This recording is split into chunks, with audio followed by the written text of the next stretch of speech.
नहीं होगा। अरे बैठिए अध्यक्ष जी, मेरा स्पेसिफिक क्वेश्चन है, एक प्रदेश में दो तरह के कानून नहीं चल सकते।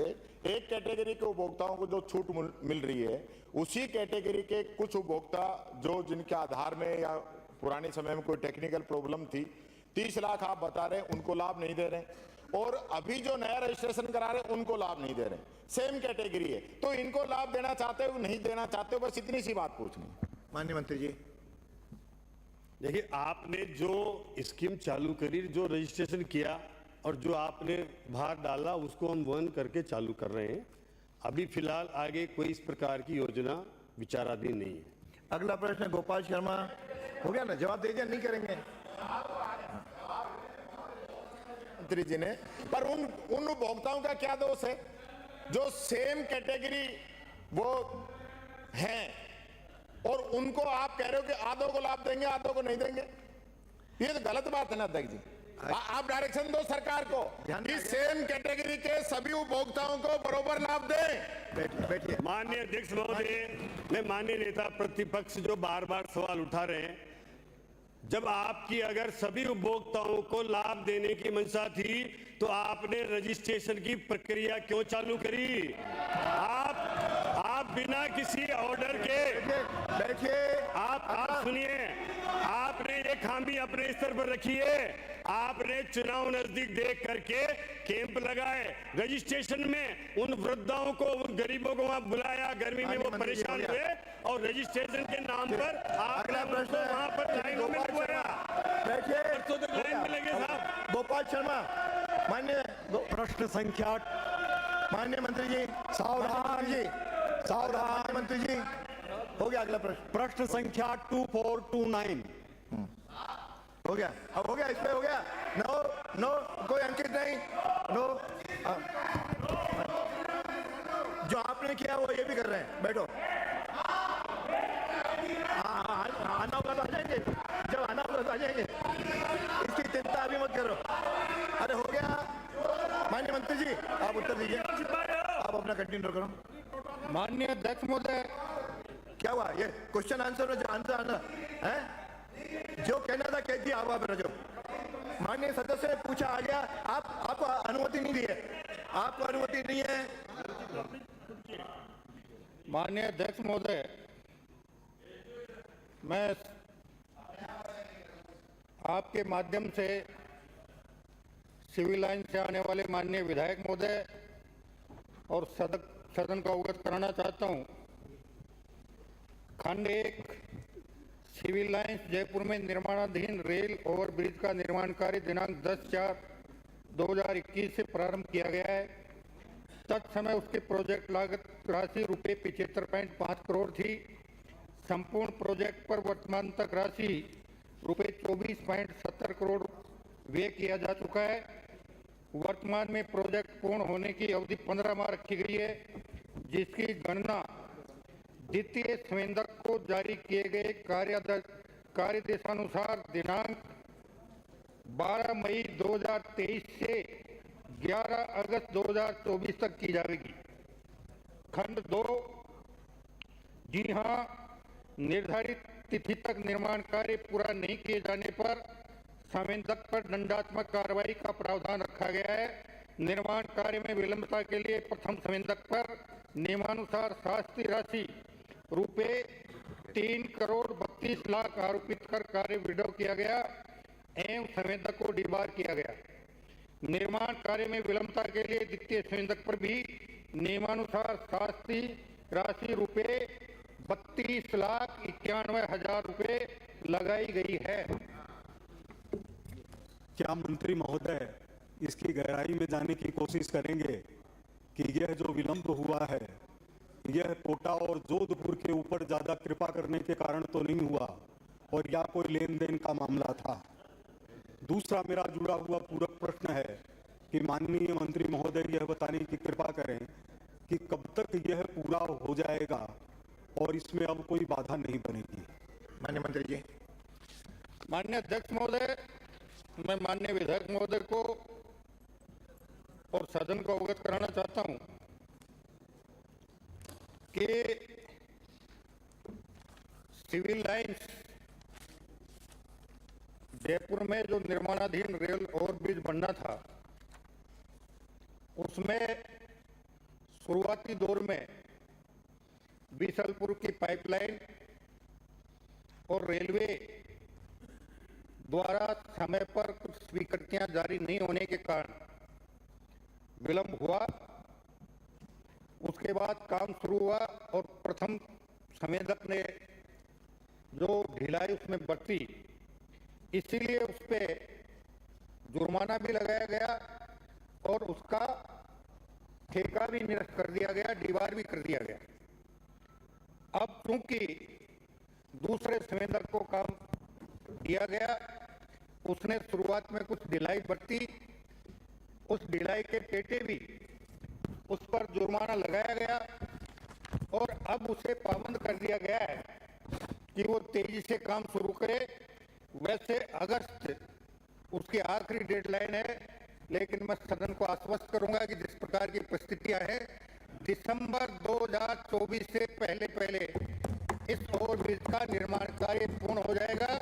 इसके लिए कल ही जयपुर विकास प्राधिकरण के अधिकारियों को बुलाकर निर्देशित कर दिया गया है कि वो निरंतर इस पर निगरानी रखेंगे और इसमें किसी भी प्रकार का व्यवधान उत्पन्न होने पर तुरंत उसका निराकरण कर दिसंबर 2024 से पहले इसका निर्माण पूर्ण हो, इसकी सुनिश्चितता करेंगे। बहुत बहुत धन्यवाद।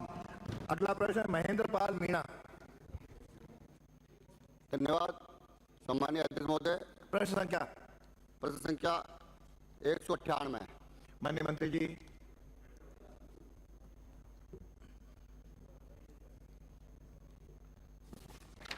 माननीय अध्यक्ष महोदय, मैं आपके मार्फत माननीय विधायक महोदय को सदन को अवगत कराना चाहूंगा। खंड 1 विधानसभा क्षेत्र जमवारामगढ़ इकोलॉजिकल जोन में आने वाले उपखंड जमवारामगढ़ में सरकारी कार्यालयों को भूमि आवंटन हेतु जयपुर विकास प्राधिकरण को प्राप्त 11 आवेदनों में से 7 आवेदनों में भूमि आवंटित की जा चुकी है। सूची प्रशिष्ट ऐप पर संलग्न है। 4 आवेदनों में निर्धारित प्रपत्र में आवेदन करने, वैकल्पिक भूमि का प्रस्ताव प्रेषित करने हेतु संबंधित प्रशासनिक विभाग को सूचित किया गया है। सूची प्रशिष्ट ब खंड 2। जी हां, बिंदु संख्या 1 के अनुसार शेष 4 आवेदनों में निर्धारित प्रपत्र में आवेदन करने, वैकल्पिक भूमि का प्रस्ताव प्रेषित करने हेतु संबंधित प्रशासनिक विभाग को सूचित किया गया है। संबंधित विभाग द्वारा प्रस्ताव प्राप्त होने पर भूमि आवंटन नीति 2015 के प्रावधान के अनुसार मास्टर प्लान में अनुगेय गतिविधि अनुरूप भूमि आवंटन की कार्रवाई कर दी जाएगी। माननीय सदस्य जी, मैं इनके प्रश्न से संतुष्ट हूँ।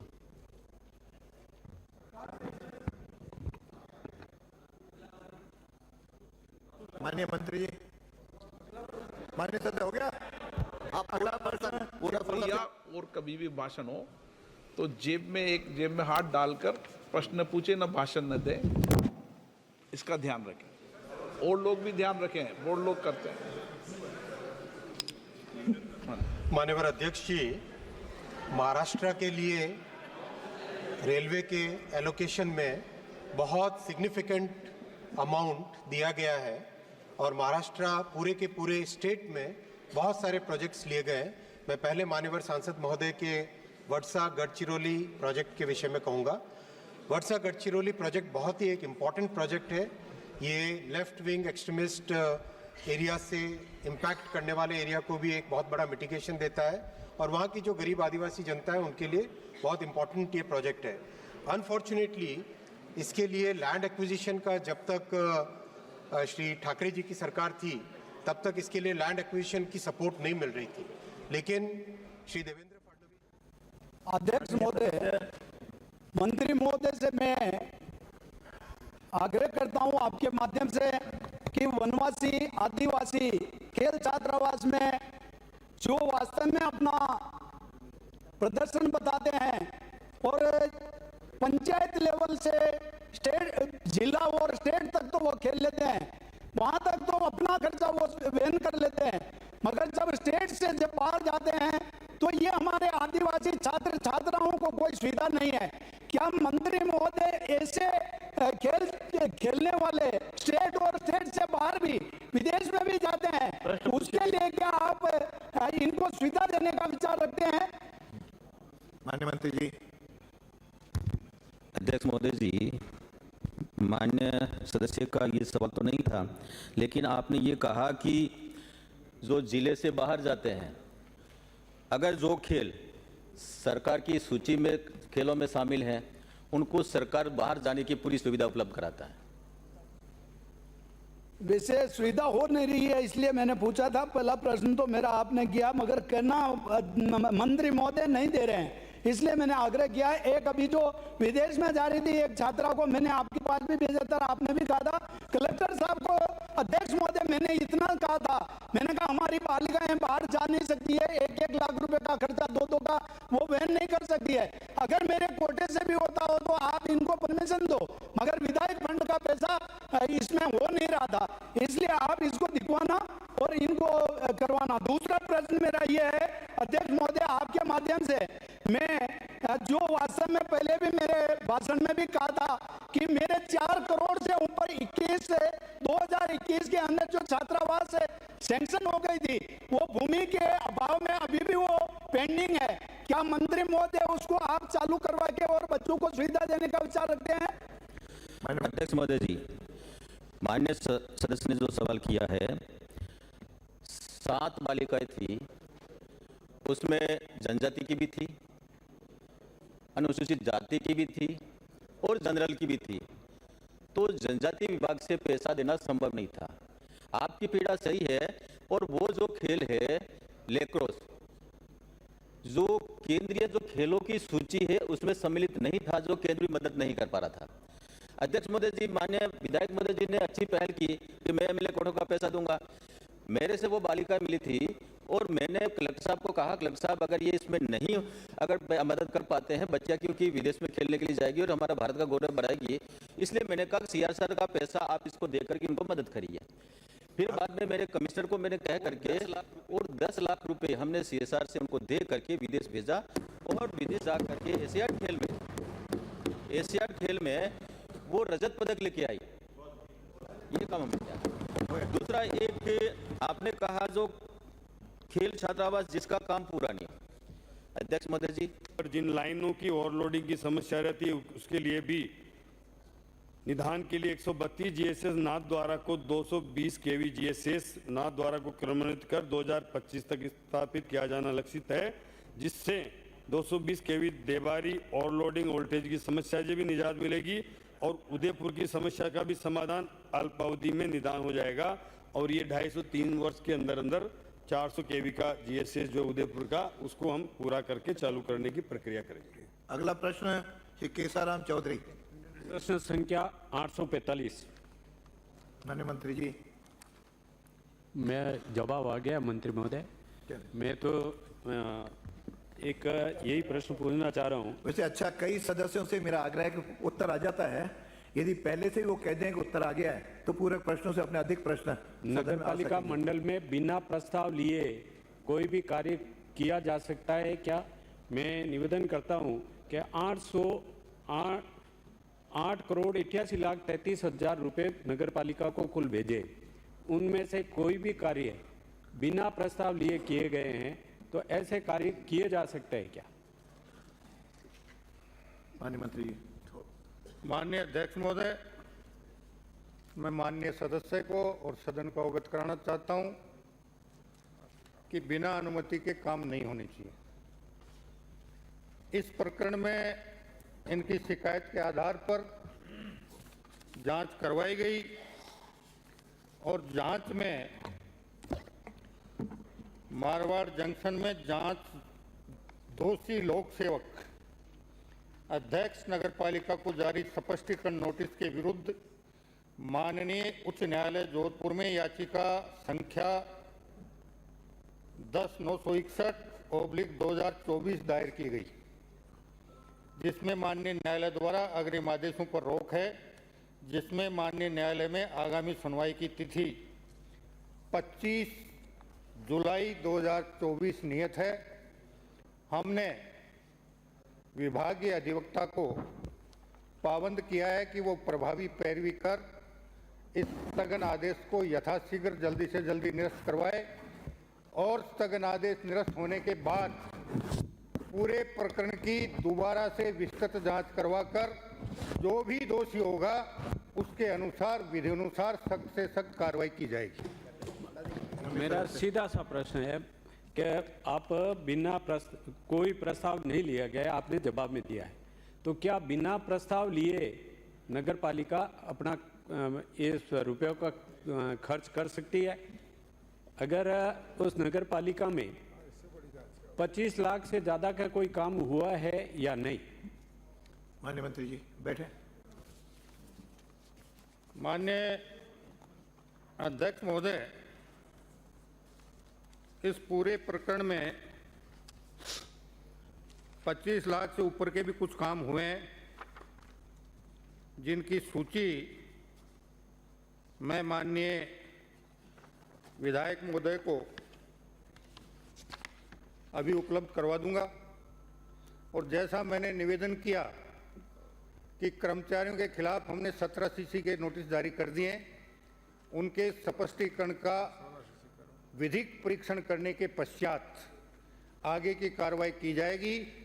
और लोक सेवक जो अध्यक्ष है उसका न्यायालय में जो स्थगन आदेश है उस स्थगन आदेश को हम यथासंभव जितना जल्दी होगा हमारे अधिवक्ता से प्रभावी पैरवी करवाकर निरस्त करवाने का प्रयास करेंगे।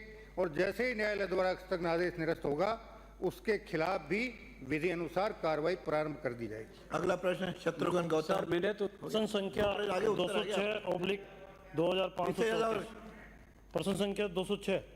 माननीय मंत्री जी। माननीय अध्यक्ष महोदय, विगत 5 वर्षों में अलवर में सिरक्षा अभ्यारण्य में के आसपास नदी व नालों में राजगढ़ में काश्तकारों को राजस्थान भू राजस्व नियम 1977 के तहत कुल 803 प्रकरणों में कुल 487.8926 हेक्टेयर भूमि का आवंटन किया गया है, जिसकी सूची परिशिष्ट अ पर संलग्न है। अन्य आवंटन भूमि का विवरण परिशिष्ट ब पर संलग्न है। उसमें कुल प्रकरण 110 और क्षेत्रफल 51.26 हेक्टेयर है। प्रकरण में राज्य सरकार के स्तर पर उच्च स्तरीय जांच कराने हेतु राजस्व ग्रुप 3 विभाग जयपुर के आदेश दिनांक 8 अगस्त 2022 में वर्णित प्रकरण में तत्कालिक प्रमुख शासन सचिव चिकित्सा शिक्षा विभाग में जांच अधिकारी नियुक्त किया गया तथा जांच अधिकारी ने 15 मई 2023 को उत्तर तो 5 लाइनों का है, आप क्या पढ़ रहे हैं? पढ़ लिया ना उत्तर? बस उत्तर में पूरे प्रश्न आने दो ना। माननीय अध्यक्ष महोदय, पूरे प्रश्न आने दो। माननीय अध्यक्ष महोदय, पूर्ववर्ती सरकार में ऐसी क्या मजबूरी थी कि 803 प्रकरण कुल 487 हेक्टेयर भूमि करीब 2000 बीघा जमीन आवंटन करनी पड़ी? सिरिस्का अभ्यारण्य के आसपास, नदी नालों के आसपास ऐसी क्या मजबूरी थी? क्या सरकार ऐसे लोगों के खिलाफ कार्रवाई करने की इच्छा रखती है जो सदन में मर्यादा की बात करते हैं, जो नियमों की बात करते हैं? उनके रिश्तेदारों के नाम जमीन आवंटन हुई है। मैं आपसे निवेदन करना चाहता हूं। प्रश्न पूछो। प्रश्न पे बोल रहा हूं, ये प्रश्न पे बोल रहा हूं माननीय अध्यक्ष महोदय। ये सदन के या तो ये ज्वाइटी अलवर का ये गलत तथ्य है या तो इनका नाम हटाया जाए कि माननीय टीकाराम जी जूली को अतिक्रमण माना गया है, या फिर उन अधिकारियों के खिलाफ कार्रवाई की जाए। जांच कराई जाए। मैं तथ्य से बोल रहा हूँ,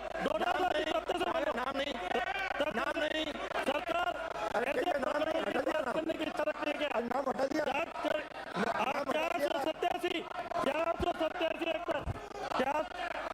487 ये लीजिए ना आप, मैं दे दूंगा, नाम हटवा दिया भाई, टेबल करता हूँ। 487 हेक्टेयर नदी नालों के आसपास सरकार ऐसे जांच कमेटी बना के निरस्त करनी चाहिए, निरस्त करी जानी चाहिए, ये निरस्त करी जानी चाहिए। ये लिस्ट है माननीय अध्यक्ष महोदय, इनके अनुशासन। श्री विकास चौधरी, अगला प्रश्न। बैठिए आगे बैठिए। विकास चौधरी। प्रश्न संख्या 31। माननीय मंत्री जी, माननीय मंत्री जी हो गया। विकास चौधरी अगला प्रश्न संख्या 31। मंत्री जी कोई नहीं है, कोई नहीं है, ये शब्द निकालो, कोई फेल नहीं है। रोड मंत्री जी का जवाब दिलवाया जाए अध्यक्ष जी। मंत्री जी का जवाब दिलवाया जाए। प्रश्न संख्या 31। मंत्री जी का जवाब दिलवाया जाए अध्यक्ष जी। माननीय मंत्री जी का प्रश्न है।